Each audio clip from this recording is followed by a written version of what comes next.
In today's episode, we have a guest who is young and have lots of money to invest. He started his system integration and cloud computing business in 2011. He sold his first business for 7 figures in 2018. He is an early investor in an emerging esports team in Singapore. Today, we have him on our show to share some of his experience in investing and also to teach us on little how to invest as a venture capitalist in esports, especially. Hi, Lance. How are you? I'm great, thank you. How about you? Okay, I'm gonna go straight to the very hard question. Sure. How old are you actually? How old are you? 25?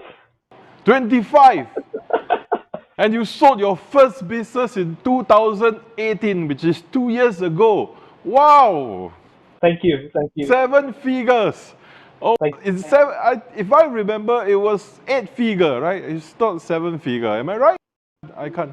Although you said um so figure. there are, so it's actually the structure of the deal, right? So you can consider it 7 figures to 8 figures. So Oh, I see. That's a very good amount, and you thank just you. review that amount to us. Okay, so when did you sell? When did you sell your last business exactly? Is it 2018? Yeah, it's actually in August 2018. Very thankful for my team, right? Who was there with me all the way, right? And you started the business in 2011. Yes.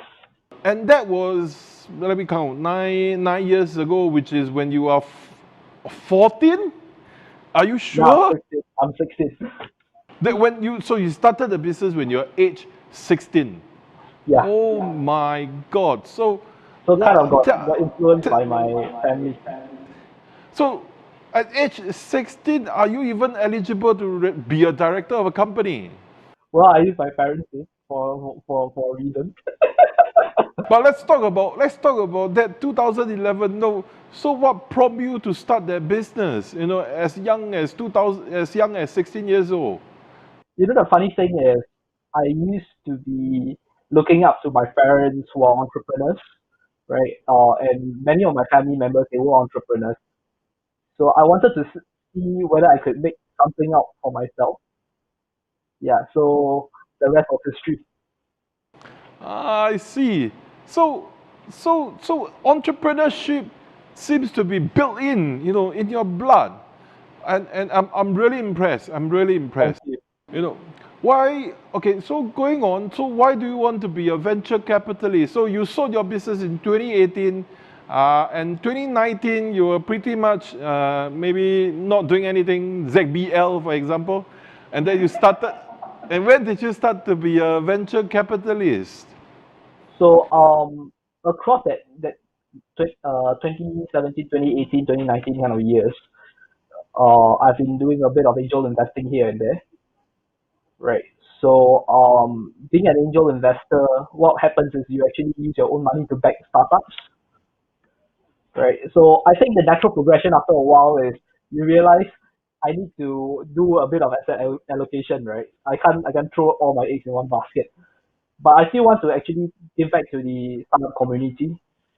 So, I think the natural progression for us is actually to raise a fund as a VC to deploy the capital into promising startups to help entrepreneurs realize their dreams. I see. So what do you think? What it takes to be one venture capitalist? What do you need to have in you to be call yourself a venture capitalist? I guess there are a couple of things, right? So one thing is, I guess you really need guts, right? Because you are, after all, raising money from people, right? So I like to tell founders that are trying to raise capital and tell me that, hey, it's very difficult. I like to joke with them and say, look, try raising a $15 million seed round, right? Because that's exactly what we are going through right now. We're actually raising our first fund. So that in itself is kind of like a seed round, but it's a mega seed round that we're trying to raise. Plus, the second thing that I think you need the kind of guts because you are investing in companies that have not been proven to be successful, right? Unlike if you go on the stock market, you buy stocks, these companies have already reached a certain point of success, right? Which is why they could IPO, right? So there's a lot of risk involved when it comes to VC. That's why I guess you need quite a bit of guts. The second thing I think a VC needs would be the kind of business acumen to be able to discern whether a good team versus a not so good team or a mediocre business plan from a awesome business plan, right? After all, these are the kind of qualities that you are betting on so that the companies grow and you actually make a return on investment from there, right? So these are the kind of qualities I see in very successful VCs, right? Of course, the slightly more successful ones, they tend to have some operational experience, either because they were corporate executives or they were entrepreneurs, right? So they are able to go down to the ground and say, hey, look, this is uh, the the company has some trouble and all that. They are able to come down and actually roll their sleeves up to work together with the portfolio companies. So I think these are the three key I would say I wouldn't say criteria, but attributes of a VC that is able to generate very good returns. Yeah. So that's my take. I'm pretty sure that later, you're going to explain more on this whole VC thing and how to go about doing it, which I will give you a lot more time to do it. Sure. And when I hand over this stage to you, for your presentation later. So there are many industry out there, that are way profitable, like the medical, the AI, deep tech, which a lot of people are investing in now. So tell me a little bit more. Why esports? Okay. So I think let's just say not why not the others first, right? Medical, it's a tough business, right? You have FDA and your HSA and all these regulatory bodies that you need to clear, right? So that actually makes it very, very high risk. Unless you actually understand how to actually navigate around the regulatory landscape, it could potentially be a binary outcome, right? What I mean by that is you can either have a big exit, which I'm going to explain later, or you're going to have your investments go to zero, right? So medical, as much as it's exciting, right? It's not a mandate I will go for, right? Given the kind of expertise that we have. In terms of then it comes to deep tech, right? Your AI, IoT, these are the kind of companies that need a long gestation period. What I mean by that is actually when you invest in these companies, it takes a while for them to actually go out to market, right? So I prefer companies that are able to go out to market fast, right? So looking at the esports industry, you are seeing very high growth rates, right? Both in terms of viewership, in terms of the revenues generated.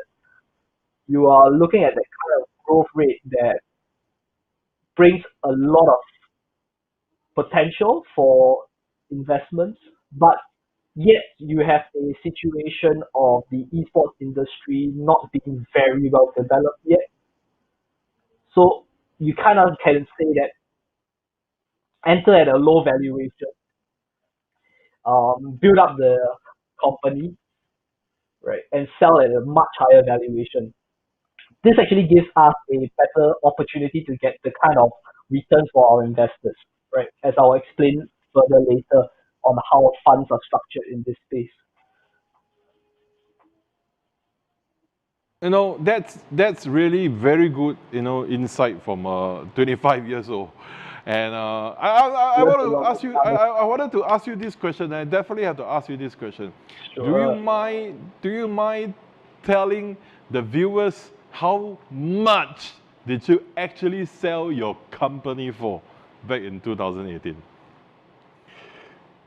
The actual amount is 10, right? But I wouldn't share the structure of the deal because Yeah, uh, sure. I understand. But no, for I think the viewers are definitely all, very curious. Since you tell us the number, thank you. So I'm sure a lot of us or a lot of viewers can't wait. They can't wait. They want to listen more to your investment mentality, to how you actually, access a company, and I'm sure that's going to be covered in the next few slides that you're going to show us. So I'm going to hand over the time to you to present to us in-depth information in esports and in investing. And the time is yours. Thank you. thanks, Neil. Really appreciate. So happy to be here. Right. So before I actually go into the details of esports and venture investing, maybe I just need to make a very important claim. Right. First thing first, this is just purely information purposes only. Right. Not asking you to buy or sell any securities. Right. Not asking you to buy or sell any convertibles and all. Right. So that's one of the key information that the key disclaimer I need to put forward in case MAS comes after me, right? So there are also some forward-looking statements that we are projecting, right? So please, if you need any professional financial advice, please engage a professional financial advisor, right? So a little bit about myself. I'm the founding managing partner of Gamerforce Ventures, as Neil has very kindly introduced. Right. I'm also sitting on the investment committee as its chair, and we are an early stage venture fund that focuses on esports and gaming. Right. We have a global mandate. What that means is we are able to invest across multiple geographies. Right. So it doesn't matter whether it's in Southeast Asia or in the US or in UK. Right. We are pretty open in that sense. Right. Prior to that, I've been angel investing. Right. Invested in 10 startups. Right. Directly. Right. In Southeast Asia mostly. Having some investments here and there in the UK, US, and Hong Kong. Right. Also, I've invested more than 100 startups. Indirectly through two top tier venture capital funds as a limited partner. Right. From there, I've also, based on this, I've deployed more than $1 million into the private equity space. Right. Prior to setting up Gamerforce, I was on the investment committee of an angel investment fund. Right. As mentioned kindly by Neil, I founded and sold a startup, right, in the cloud computing space between the times of 2011 and 18. So that was my previous life. So just to give you a little bit of a bird's eye view of venture funds in the esports sector, right? Of course, there's us, right? We're trying to raise between 10 to 15 million, right? So if you see there's this vintage year that we talk about over here, this is actually the year that the fund actually starts deploying capital, right? So usually for us, we started deploying this year, so the vintage is actually in 2020, right? Then of course there's Play Ventures, which debuted in 2019 with a $40 million fund, right? Congratulations to Henrik, right? Nice guy. If you don't know him, go talk to him, yeah. So of course you have a number of European and UK funds such as Artist Capital Management, Hero Capital, Bitcraft, right? These are funds with more than 100 million in assets under management, right? So typically AUM means how much money we can actually deploy into different startups. So these are pretty big funds, right? That hopefully one day will reach that point, right? So a little about what we invest in, right? In more detail, right? So we are an early stage fund. So we are specifically focused between seed to Series B, right? At the moment we are raising a fund of 10 to 15 million, right? We only invest in esports and gaming ventures. We have evaluated more than 20 companies, mainly in the technology space. because these technologies, right, are the infrastructure needed to bring the esports industry to the next level.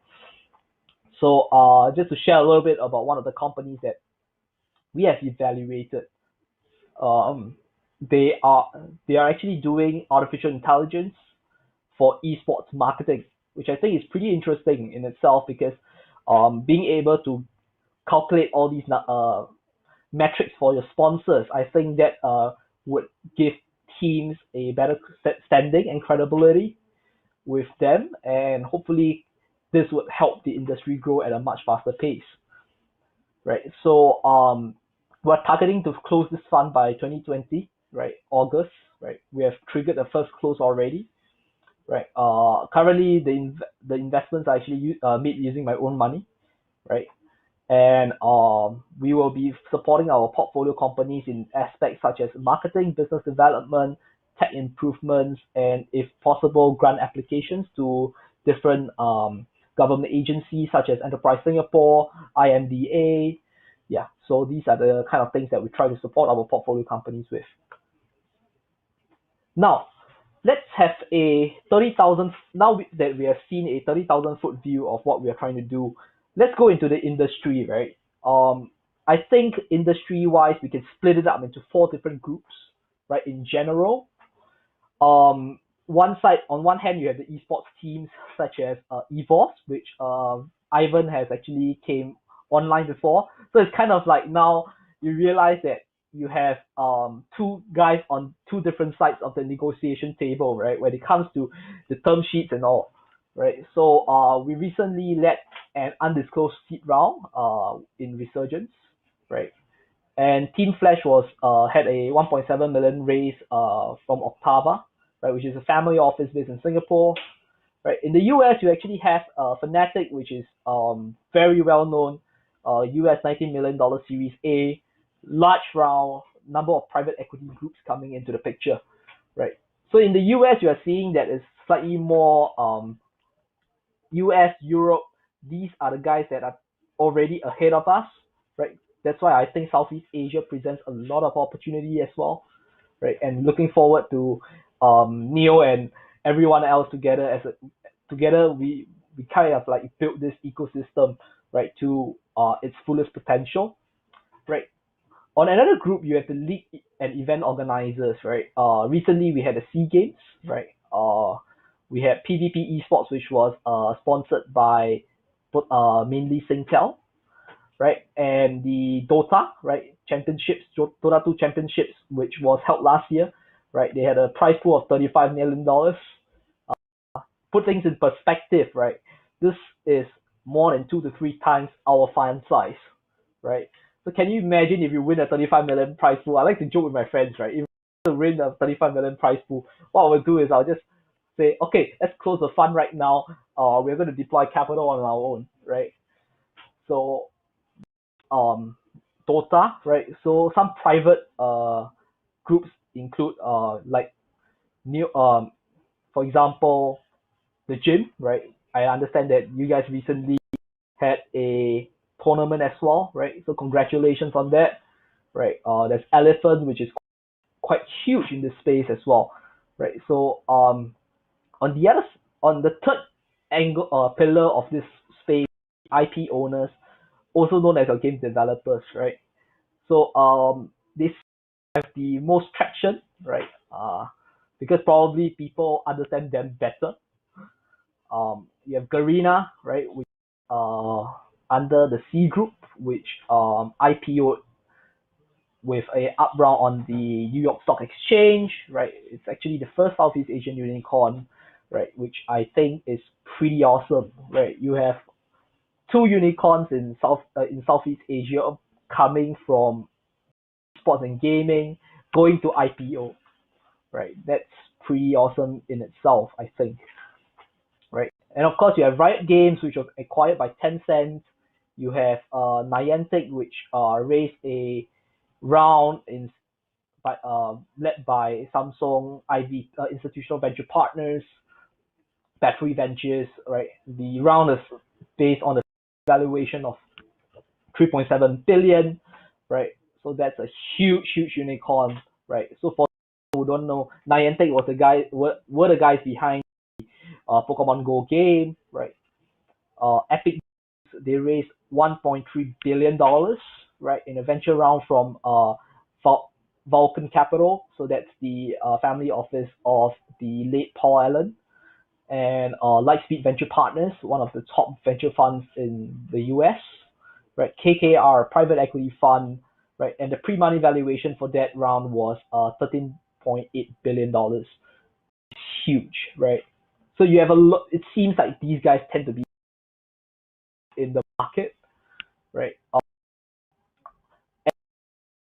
Focus on funny story is ancillary technologies around esports, right? So for example, you have your video streaming platforms like Twitch, right, which was acquired by Amazon for $900 million in 2014, right?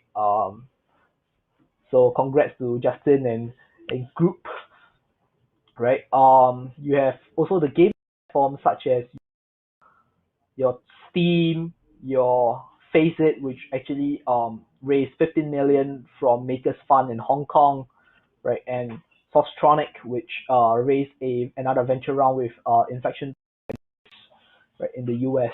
So these are the kind of this actually gives you the kind of feel about the ecosystem, right? To which investors really look into. So another market map, right? Where the money is, right? You have Twitch, Smashcast, broadcasters, and then you have Gamer Sensei, Yosuda, which is right now closing around. Right, we might enter at the Series A. Analytics, these are the kind of companies that we look for mainly, right? You have player organizations such as Immortals, Evos, Resurgence, Team Flash, right? So these are but what we focus on are the analytics and tools. We don't usually touch game developers, right? That's more of Henrik's domain, right? We don't mind following him, right? Amateur so you have different groups, right? So realize just to feed a little bit of information, you have 5 unicorns in the market already, right? So it's kind of interesting. IPOs, one M&As going on in the on so far. So the money in esports, right? I think it's kind of interesting to title this episode as the whether it could ever make a profit, right? Because a lot of investors are actually investing in 2018. Funny story though, the amount of money that came into esports was actually lower in 2019. We believe that is because of investors taking a more conservative approach, right? Given what happened to various lines such as the soft fund, right? You know the story of WeWork, Uber, and company, right? So that made a lot of investors more cautious. So I think it's natural for the venture investments into industries that are so new, such as lesser compared to what things like biotech and software, right? So just to show you a little bit of how we actually evaluate deals, right?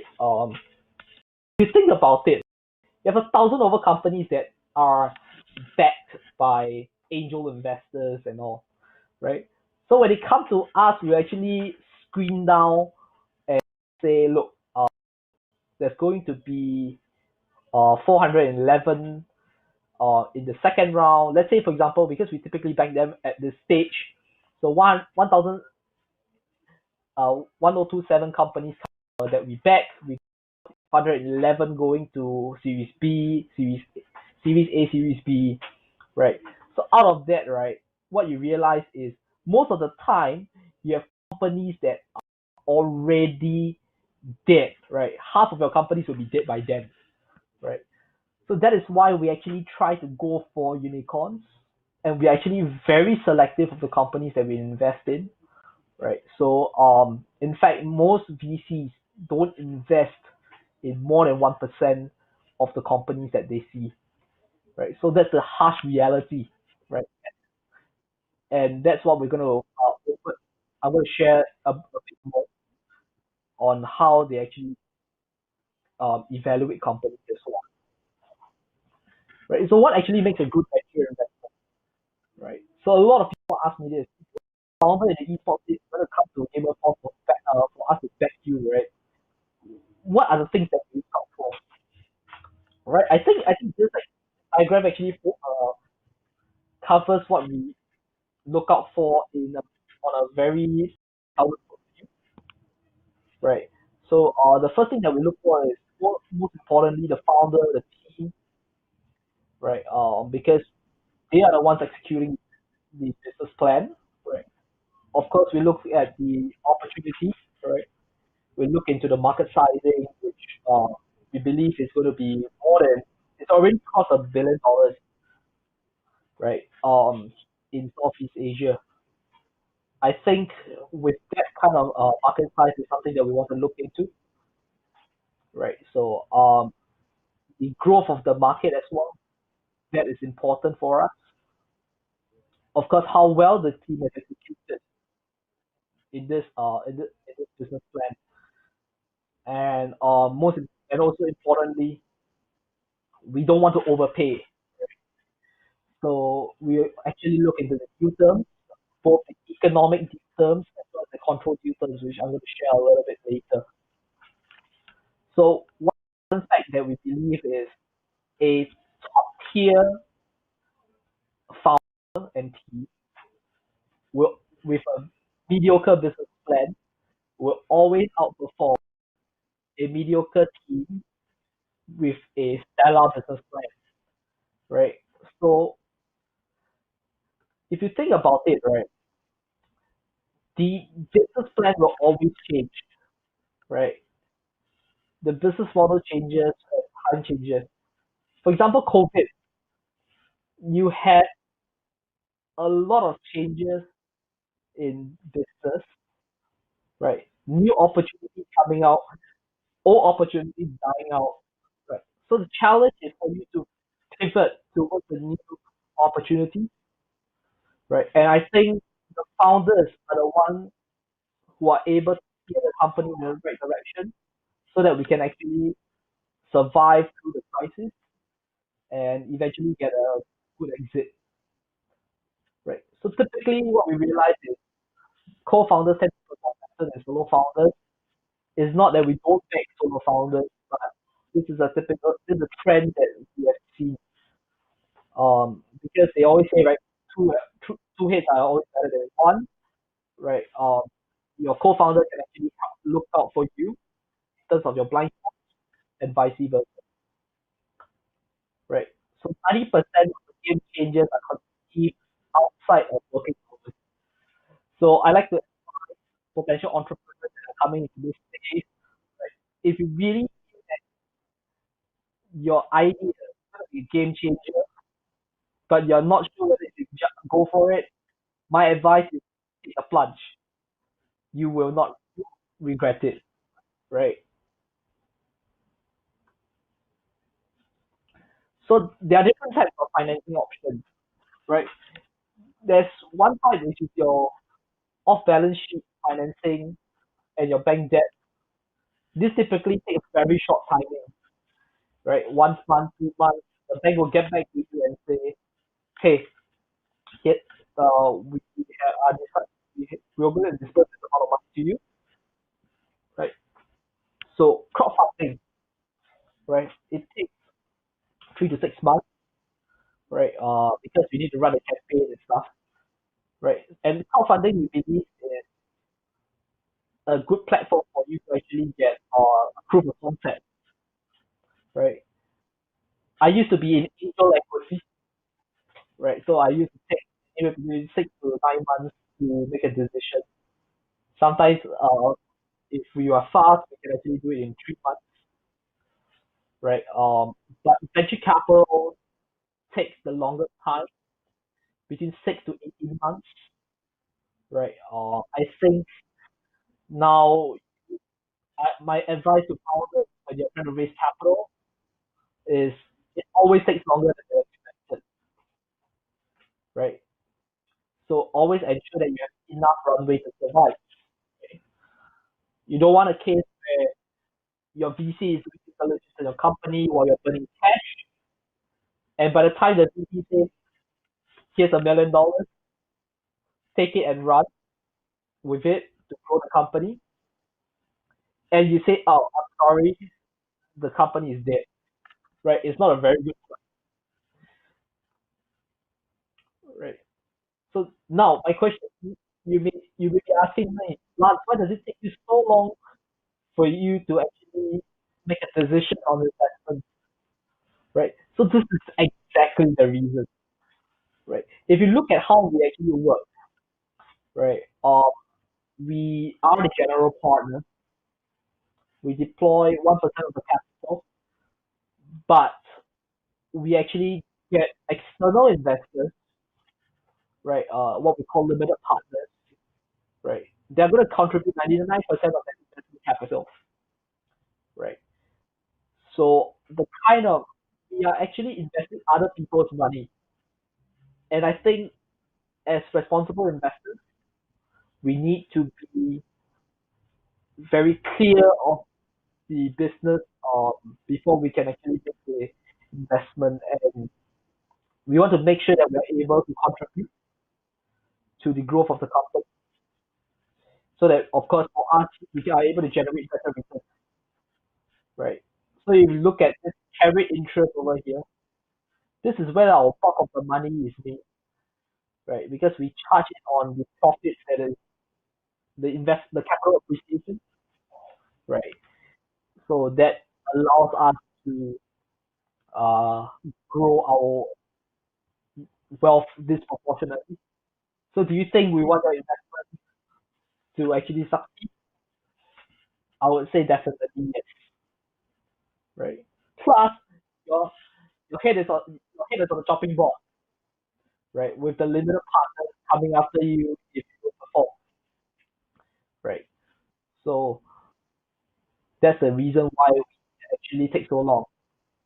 So what does it take when you raise a round, right? You you come to us, right? That's under the sourcing, the part of the value chain. So that's where the GP, the target companies are involved, where we conduct due diligence, right? That typically is the longest time in the value chain before we, right? So it typically takes about the 12 to 18 months that you see on the table earlier. That's where the money, most of the time actually goes, right? When we conduct due diligence, we, we typically would look at your customers. We typically look into your financials. We look into your management team and many other aspects, right? That if you are interested, we could actually do another webinar on this, right? But definitely happy to share that, right? So once due diligence is complete, the term sheet is signed, we send it to the lawyers. They'll draft the subscription agreements and the other agreements that are needed, right? We'll invest, we'll place the money in, right? And we will work with you, right, to grow your company, and eventually we'll sell our stake in the exit stage, right? So some people ask, well, Lance, you tell me that you are looking for traction, right? So when I say traction, what do I actually mean? Right? There are actually many different ways to look at traction, right? So the most obvious include revenues. If you're a software company and you're on the cloud, you should be generating recurring revenue. So we are actually looking at your annualized recurring revenues, right? If you are a marketplace, you will be looking at what we call GMV, right? Gross merchandise value, right? If you're an app, we are looking at your daily active users. Of course, we look at your churn rate, right, in terms of what is the percentage of your clients leaving your platform, dropping your software for somebody else, right? So these are some of the different ways that we analyze your traction, right? In combination, it's always in combination. It's not going to be just one metric, right? It's always a combination of different things, right? So for example, the company that I was talking about earlier, AI for esports marketing, they are actually using a SaaS model, right? Software as a service model. Right? So what we actually combine in terms of traction evaluation is annualized recurring revenues plus your churn rate. So these are the typical numbers that we look at when we make an investment, right? Then this table shows you some of the different business models and how we actually value these businesses, right? So for example, for e-commerce, you can see for pre-seed, you are looking at somewhere between 500K to 3 million. Seed round, you are looking at 6 to 10 times net sales, right? You are looking at, for Series A, you are looking at 8 to 15 times net sales. For SaaS model, same thing for pre-seed or Series A, you are looking at 8 to 20 times annual recurring revenues. Right, online media, right? You're looking at 500K to 2 million for pre-seed. Seed and Series A is between 6 to 10 times annual sales, right? Marketplaces, platforms, businesses, you are looking at same thing for pre-seed as online media. And for seed and Series A, you are looking at between 1.2 to 3.3 times of your gross merchandise value. Of course, different VCs have different ways of valuing companies, right? So this is just a ballpark that we throw out to give entrepreneurs a guide in terms of how much your company is worth, right? At what kind of stage, right? So some of the more prominent deals that happened recently, you have more recent investment, right? Such as Cloud9, 52.6 million Series B, 50 million Series B for PCS. Gen G raised a 46 million round in 2020, and so on, right? And in terms of the recent exit, maybe you can't see it very clearly, right? So you realize that Overwatch League acquired, right, for 35 million, right? Ustream acquired by IBM 130 million, right? Twitch acquired by Amazon 970 million, right? So these are some of the acquisitions. In terms of IPO, we're looking at Super League, which is a sport for tournament organizer. When the IPO, the market cap was 91.7 million.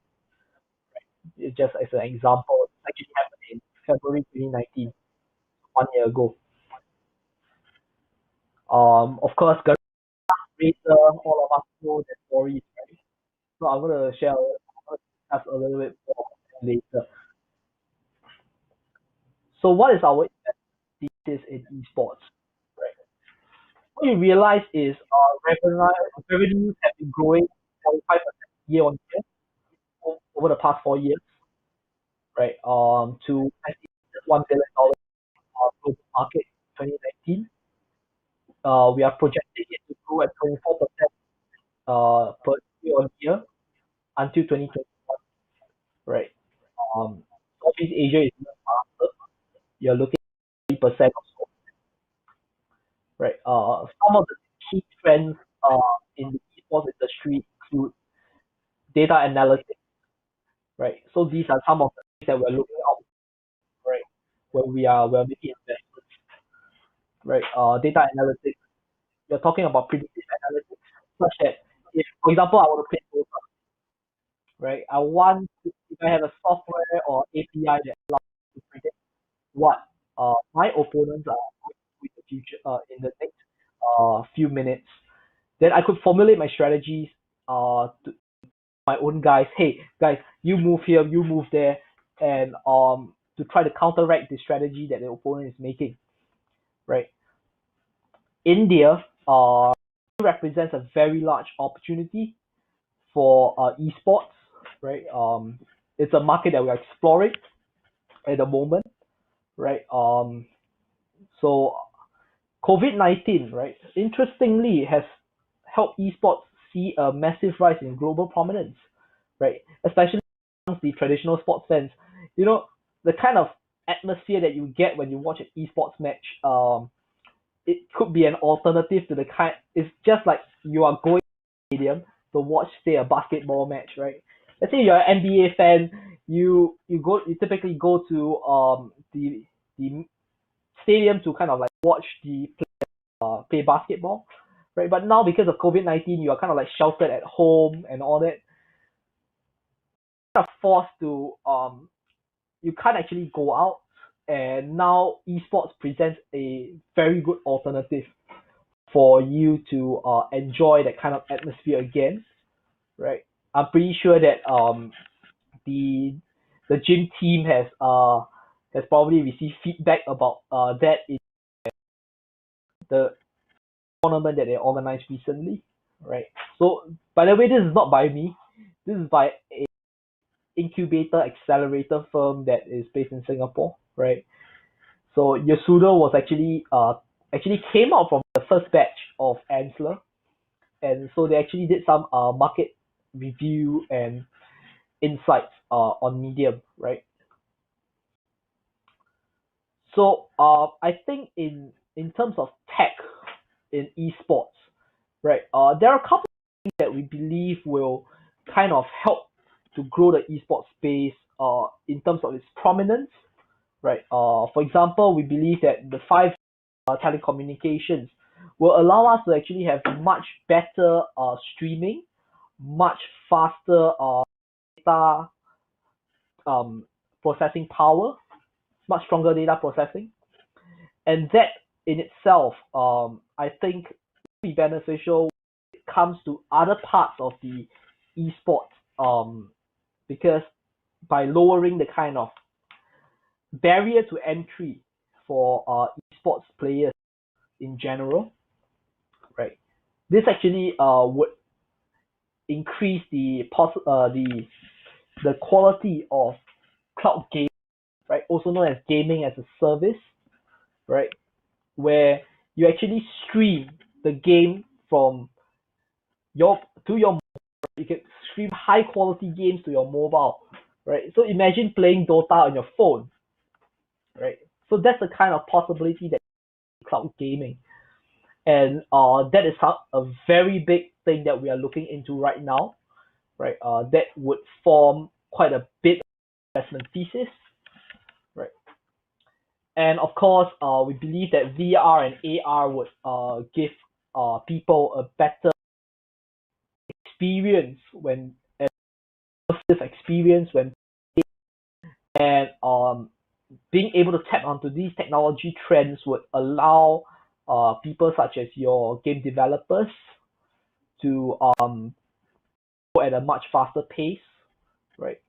However, VR and AR, in our opinion, will not be a key driver at least for the next 1 to 2 years, right? Because it would take quite a bit of time for the headsets, the cost of the headsets to come down at an exponential price, right? And having the kind of quality to stream the games to get together with the kind of telecommunication infrastructure that is needed, right? Of course, there are other technology trends that are not mentioned here, right? Always open to share more, right? So talking a little bit about South Asia, right? You know, Southeast Asia is this very different beast altogether when it just comes to venture investing in general, right? Especially for esports, because you're looking at mainly mobile based esports such as Mobile Legends, right? So I'd like to take this chance to congratulate Jace, all right, and the Resurgence team for winning the recent Mobile Legends tournament. Very happy for their achievements as well, right? And but what you realize in Southeast Asia is mainly there's a lot of mobile kind of usage in terms of esports. But in US, in Europe, the more affluent countries, you're seeing very much focus on consoles, on computers, right, laptops. And I think that is going to when you look at Southeast Asia as a market, right, you need something that is very has a low barrier to entry because um of the unique circumstances of the Southeast Asian population, right?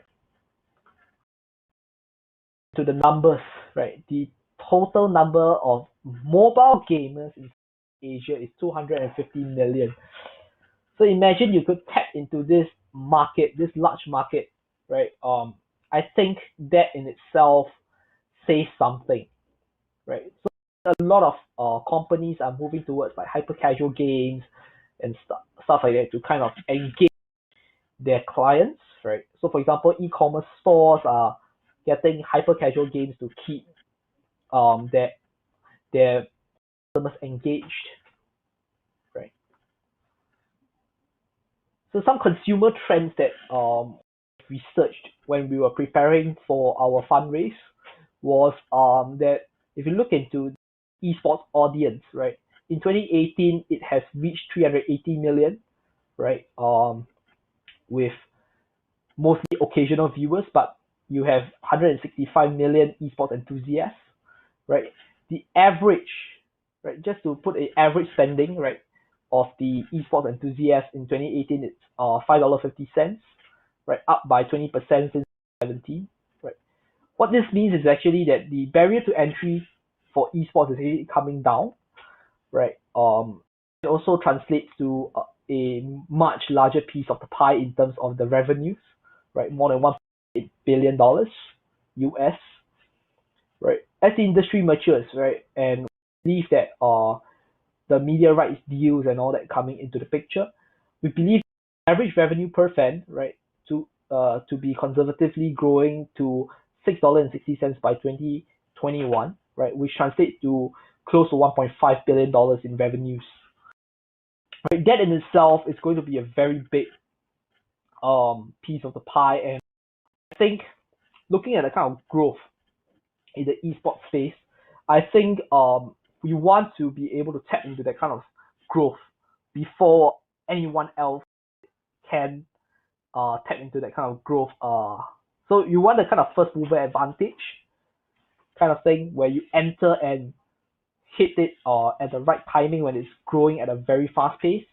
And you get your late stage investors to come in and say, look, we've backed these companies, they have already grown to a certain size.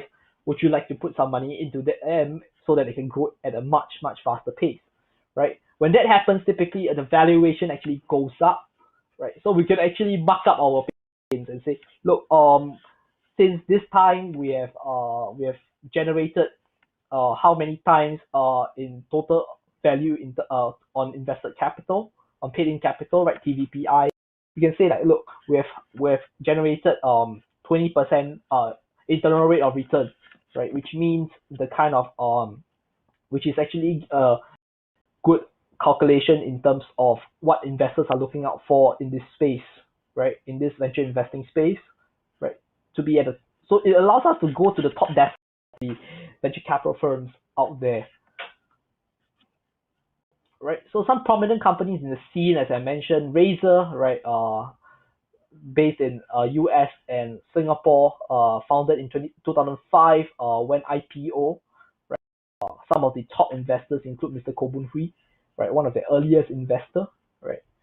So Garena, as I mentioned earlier, IPO New York Stock Exchange, right? One of the top publishers of games around the world, right? Twitch, which was acquired by Amazon for 970 million, right? Top tier kind of, and I believe we are actually streaming on Twitch as well, right? Most gamers stream on Twitch, so I wouldn't be surprised that they were bought out by Amazon when they wanted to come into the space for 970 million, right? And Genji, which is a esports organization, raising a $46 million Series B from multiple institutional investors, right? So now, just I want to open up, right, some of the tricks of the trade that we have, right, to entrepreneurs on the other side, right? Before you come to raise money from a VC like us, right, you may want to think about these things, right? When do you actually need it, right? You want to look into your what we call your cash runway, right, which is your cash in your bank account divided by your total expenses per month, as well as the market conditions, right? Sometimes the market is not very conducive for investments, right? Especially, for example, COVID-19, you will probably get not so good terms, right, when you talk to investors, right? Of course, you need to look into how much you actually need, right? Of course, what do you need for, right? What are your growth plans? What's the kind of trajectory for growth? You need to think about that. Think about how long it actually takes to raise the money, which is why a lot of us, we tell you that, look, you try to raise money when you don't need it. Because if when you need it and you try to raise money, it's going to take a while for us to do due diligence.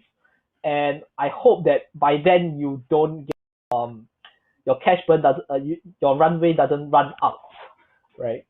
By the end of our due diligence process, right? How long would the investment, right? So if you're raising $1 million, tell us how long this $1 million would last. Is it going to be 12 months? Is it going to be 18 months? Right? 12 to 18 months is a good kind of gauge in terms of how long it will last, right? So think about that, right? Who do you actually raise it from, right?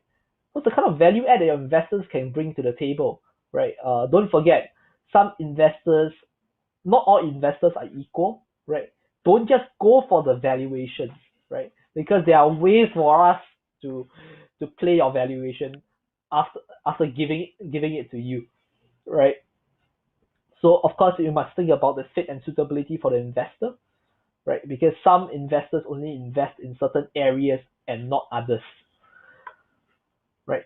Of course, do tell us what the funds raised is to be used for, right? Because we are very, very, very harped up about this. Why? Because we want the money used mainly for growth, right? So that is what we look into as investors. We want your company to grow so that the valuation of our shares. What kind of money do you need, right? Do you need it as debt? Do you need it as equity, right? Do you need us to do it as a convertible bond, right? Which is typically what we use, right? So convertible bonds work this way, right? I lend the money to you. You hit certain milestones, the bond converts into shares, right? So that's the general concept of a convertible bond, right? What are the terms, right? What are economic terms, right? What it means is such as your valuation, right? Or in the case of our situation, in terms of convertible bonds, we have a valuation cap. There's a discount, whether there's interest to be paid, right? Other economic terms include what we call liquidation preference, right? Where we actually use preference shares and stuff like that to protect our downside, right? So you got so the thing is that and of course liquidation preferences have a wide variety, right? We can talk all day about them, right? But what you need to know is the standard market practice now is 1 times non-participative liquidation preference. So if you hear right from a VC, right, this is a good sign because they are typically giving you the best terms, right? In terms of economics side of things, right? Control terms are things like okay, I want a board seat on your company. I want certain veto rights. For example, you can't if you want to take on debt up of more than $150,000. I want to be the one. I want to be approving it. If not, I will not allow it to go through. If you want to expenses wise, if you want to use more than $300,000, you need to come to me before I will sign a check as well. So these are some of the control terms that we put in place to monitor our portfolio companies, right? So of course there are things like anti-dilution terms, right? There are things like ratchet terms, and these are the kind of terms that we put in place in order to make sure that portfolio companies perform. Right? So don't think that the high valuation would be the best, right? The higher the valuation, the better it is, right? It's not the case. Remember, we have control terms to kind of come in to say, look, you did not perform, we're cutting your valuation. So how and when do you plan to us, right? Because for us, right, we need an exit. Our fund life is 10 years, right? There's only 10 years to roll. So typically we need to get out within 5 years, right? 5 to 8 years we need to get out, right? So you need to tell us how do we are you going to buy us out, right? Because sometimes we put these kind of terms into the contract, right? So of course, most importantly, is your business actually suitable for funding by a VC, right? Look, a VC wants that portfolio company to be able to scale at a much faster pace upon our capital injection, right? So the question is, are you able to meet that kind of expectations, right? Remember, a higher valuation also means higher expectations. So be careful. I always tell founders, be careful of what you wish for.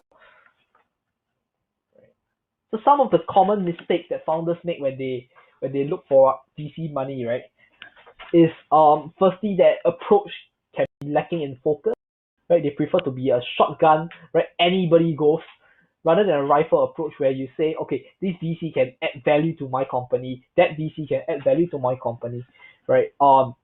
And you should focus on the most likely sources, right? A few of the most likely sources, as opposed to a spray and pray, right? So what I suggest founders to do when they plan to approach a certain VC is go to their website, look into what are the kind of companies they invest in, right? You may also check out this particular database called Crunchbase, right? Just write it here. Crunch.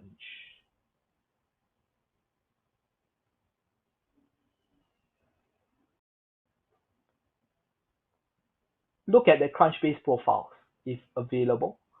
Check out what they invest in, right? Check out what they invest in, because that will give you an idea of what which VC should be for and which shouldn't be the ones that you're looking for, right? So that don't waste your time to right? Some people also underestimate the lead time needed to raise capital. As I mentioned earlier, it takes between 6 to 8 a VC to actually come back to you with a definite answer, right?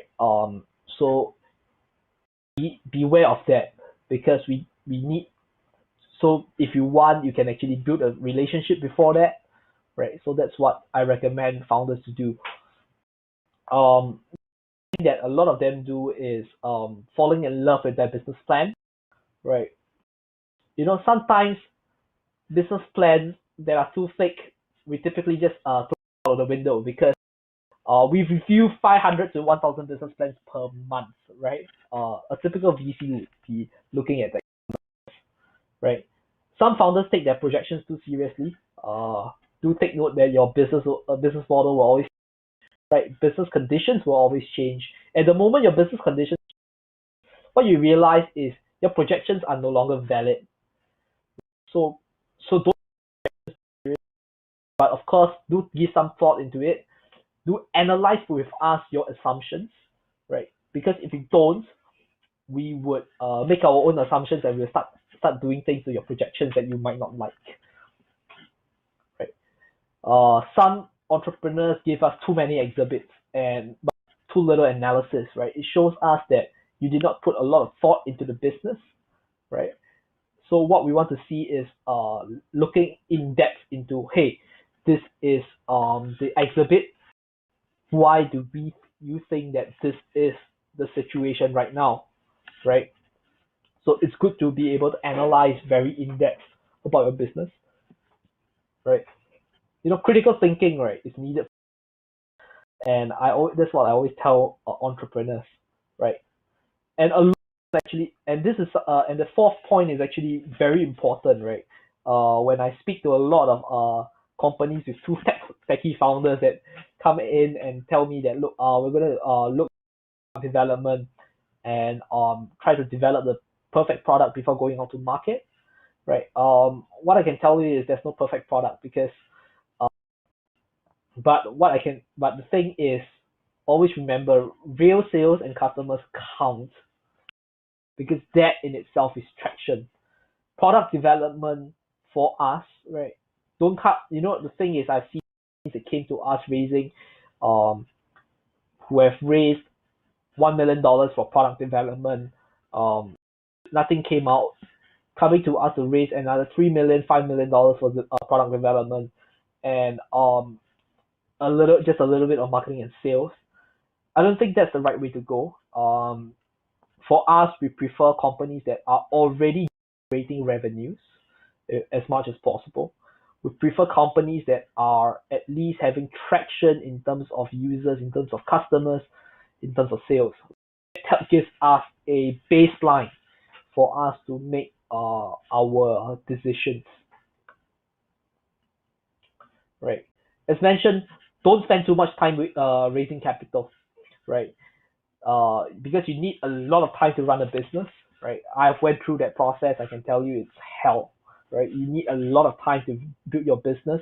So focus on that. That should be your ultimate goal, right? So keep the eye on the right ball, right? Raising capital is not it's not an end in itself, right?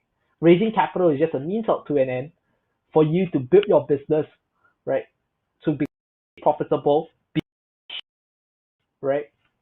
So that we can get our returns on investments, and you could pat yourself on the back and say, look, I built a company from zero, nothing, to something that's huge, right?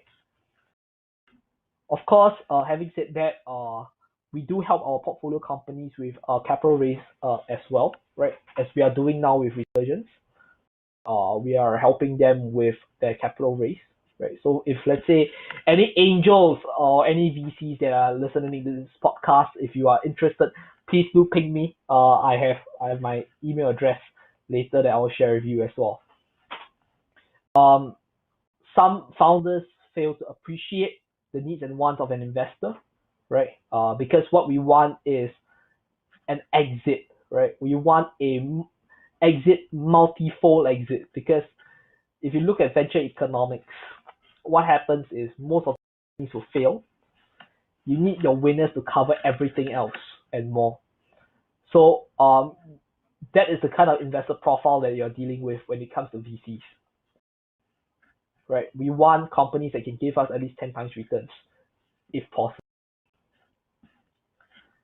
And you have to really understand we are betting on your management team, right?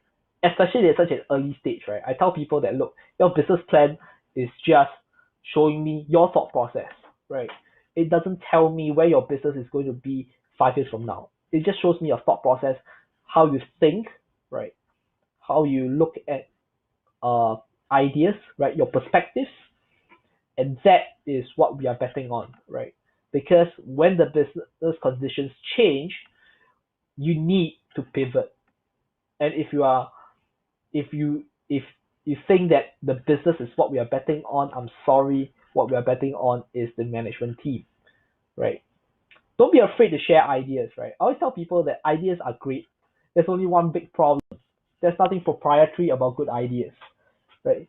So I tell people is ideas make up 5% of your win. Execution is 35%, right?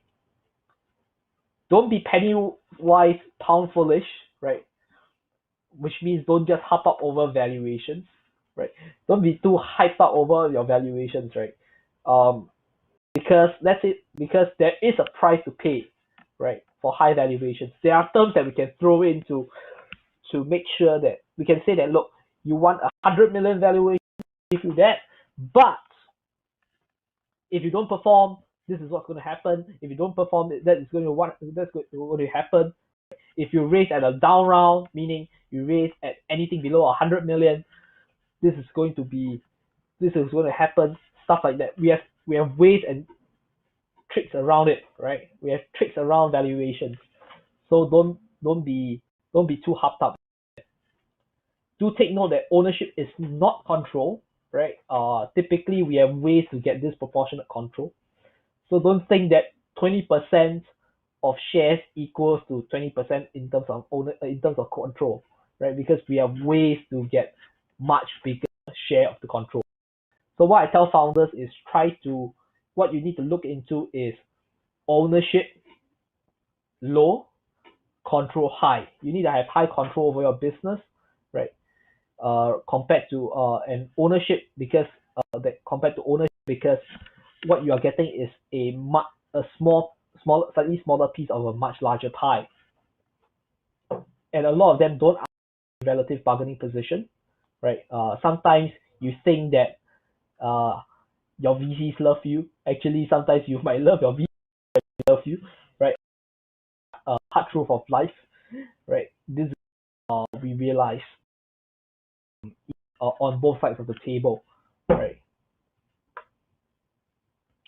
What I like to end off, right, my presentation with is don't use a narrow lens when investing, right? Angels and VCs are most successful when they look ahead, far ahead, at the potential of the company, right? What it can be in the future and not what it is today, right? So with that, these are some acknowledgements I would like to make, right? To thank you to Dr. Ansel King from SMU Academy, right? For sharing some of the slides. Thank you to Traction for the esports report in April 2020. Ansler for the Medium insights from their Medium article. Some data from Crunchbase, Newzoo, right? Thank you all. And this is my contact details. Feel free to take them down. Right? Happy to share more if you guys are interested. Thanks. Back to you, Neil. Thank you so much. That was a wonderful presentation. You gave a good insight, from the different stakeholder and how a VC will actually values company. And also you gave very good tips to the startups out there on questioning yourself if you really need the money and if what is it that you need to do to get funding and the pitfall when you stand in front of a VC like you to present and the presentation that you work on. So, listening to your presentation, Lance, I actually have some question, from my end, so that so that we can spice this up a little bit. Now, it's the ultimate. One question that I really want to ask is esports really going to be profitable, like our title here? I think esports will be profitable, but probably it's going to be 10 years from now because for one simple fact, um, it is on the verge of, it's actually gaining traction right now, right? You're looking at 20, 30 over percent growth per year, right? But the industry has still too many moving parts at the moment, right?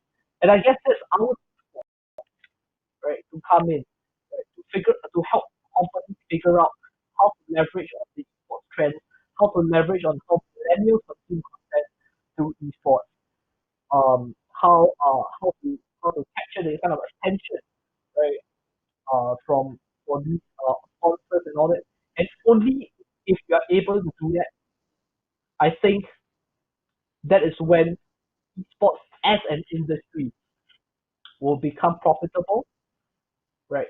And we would love to be on that journey together and figuring out how to make things work with the other stakeholders. I read some contradicting reports out there, about esports being a big bubble. There are huge money going in and small money coming out. Now, how much do you agree on this statement? You want to share with us? If you think about it, right, a lot of times you have people saying that this is going to be a bubble, that is going to be a bubble. Think about it this way, right? When it comes to new business models, right, there's always this particular growth trend that at a certain point it will come down and it will go back up again, right? So you think about things like co-working spaces, right? What happened? It started off actually very long ago, right? In the 1900s, where people used to share their office spaces, right? The trend died down, but recently the trend for co-working spaces actually came up again, right? Not forgetting the WeWork incident after that, right? So if you think about it, I wouldn't say that it's going to be a bubble, but what I would say is we are at a growing phase of a cycle, right? So if you think about esports, I believe what's going to happen is something along those lines. These lines, right? It's going to grow, it's come down, right? But it will grow even higher, right? So if you think about it, the horizontal axis is time. This is the progress of the esports industry, right? So I think it follows a cyclical kind of trend, right? So I wouldn't fault people for saying that it's going to be a bubble. But then again, if you think about it, everything comes in cycles, and I believe that we are just somewhere around this area, right? This point where we are about to grow at a much faster pace, and I believe that esports, right, wouldn't the bubble, even if it's a bubble, the esports bubble wouldn't burst at least for the next 15 to 20 years. So, I mean, yeah. So another question that I would like to like to know, like to ask as well. When will you actually see a return? When will you expect to see a return? From all your investment out there. Okay, so I think that actually goes back to one of my slides, right? Talking about how actually funds work. So typically, a venture fund will take anywhere between. So this is, let's say for example, this is year zero, right? As a whole fund, right? What happens is you typically have a fund life of 10 years, right? So this is somewhere around year 10.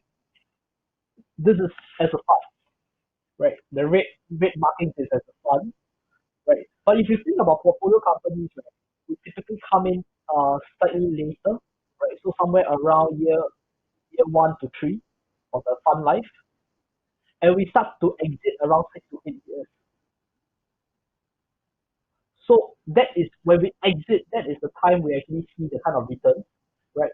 Of course, some funds perform better than others. I've seen funds that have performed, giving the investors 41% IRR, right? So I think that in terms of fund life and exiting, right, our horizon is 5 to 8 years. So if that is what you are asking about, when we are going to see a return, yeah, that would be my answer. You must. I'm sure you have to be very patient, to see some returns. So I'm going to spice up some of this question, a little bit, and try to, trigger some fighting spirit in your heart. Who are your competitors? My competitors, you want to take a look at them again? You want to take a look at them again? Yeah, guys, I'm right? not sure. Maybe you want to tell us. Want to tell us viewers who maybe your competitors are listening. Oh, okay, interesting. I would love for them to listen. Look, here's the thing, right?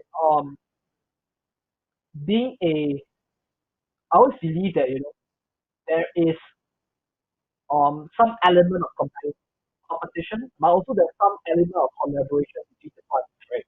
So if you think about it, right, what could happen is a situation could actually happen in a way that we invest together with Play Ventures, for example, right?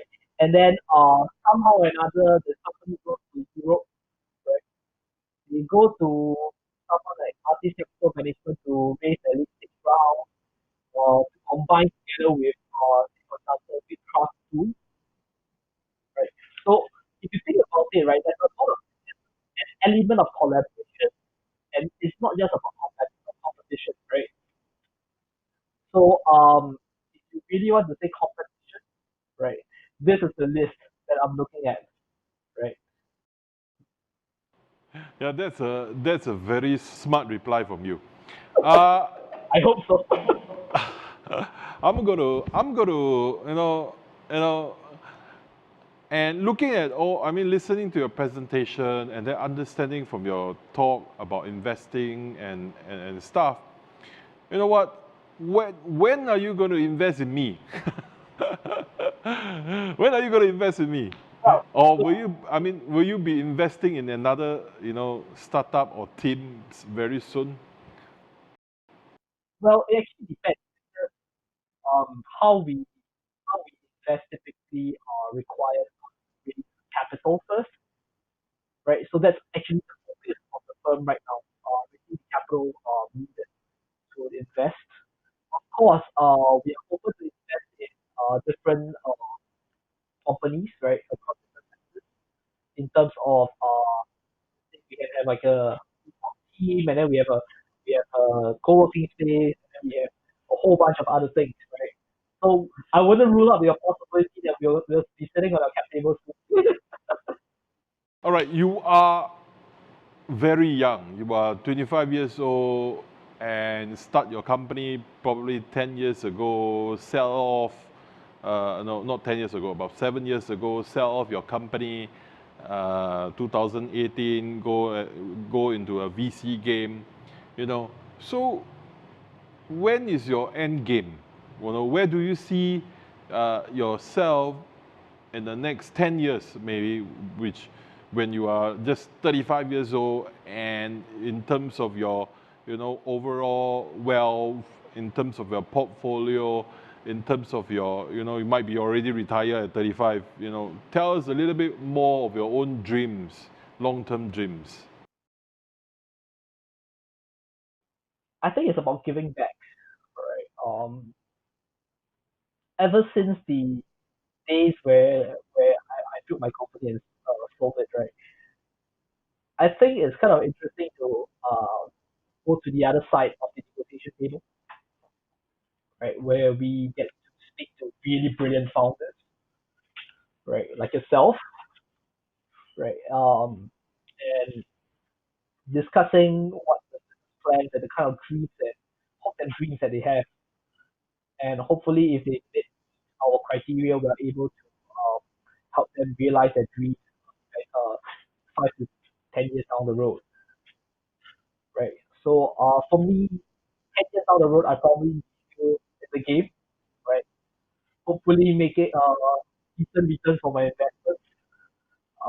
But more importantly, I think it will be very much focused on helping young people go into entrepreneurship, right? That's kind of my dream.